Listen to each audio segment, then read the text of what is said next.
Our costs aren't covered to put on their show. Denny Hamlin took to the witness stand on Monday afternoon in the NASCAR trial on day number 1, and he had a lot of things to say.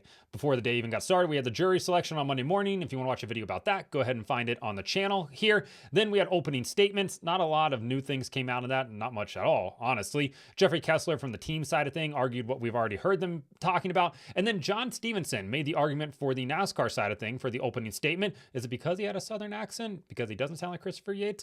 I don't know, but I think it maybe played into the jury just a little bit there. But then Denny Hamlin took the stand, and Hamlin had a lot of things to say, including being asked if he graduated high school. And he said, yeah, they gave me a diploma, which apparently got a laugh from Michael Jordan. And then they asked how his 2025 season went, because remember, these jurors don't know anything about NASCAR. They're just blankly staring, listening to a sport or about a sport they know nothing about. Denny said, can I plead the fifth? And they said, you're not being prosecuted today. So he said, yeah, I won the most amount of races this season. I was leading the championship race with 3 laps to go. And then I lost it when the caution came out there. Make him really just relive it and twist it into him right there.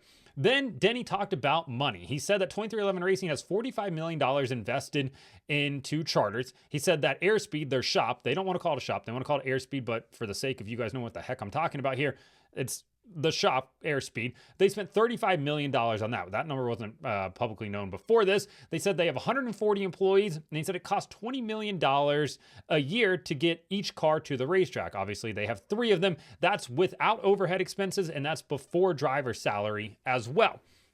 Denny also said that the team pays $8 million a year to Joe Gibbs Racing for their alliance and their partnership. He said that JGR supplies the bodies and all the technical information from it, which, yeah, makes sense from what we know about that. Then he said that multiple times he mentioned sponsorship and how teams have to compete against NASCAR for sponsorship. He said the reason they were able to buy the Germain charter is because NASCAR poached their sponsor Geico to make it a premier partner for it, basically putting Germain out of business. So Denny mentioned that like 3 times, that he has to compete against NASCAR and other teams for sponsorship as well.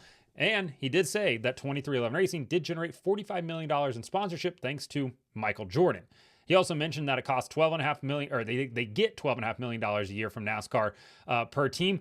That doesn't cover their $20 million a year cost, and they would really like that to be covered. So Denny Hamlin will continue on part 2 of his testimony on Tuesday. We'll have to wait and hear more about it then.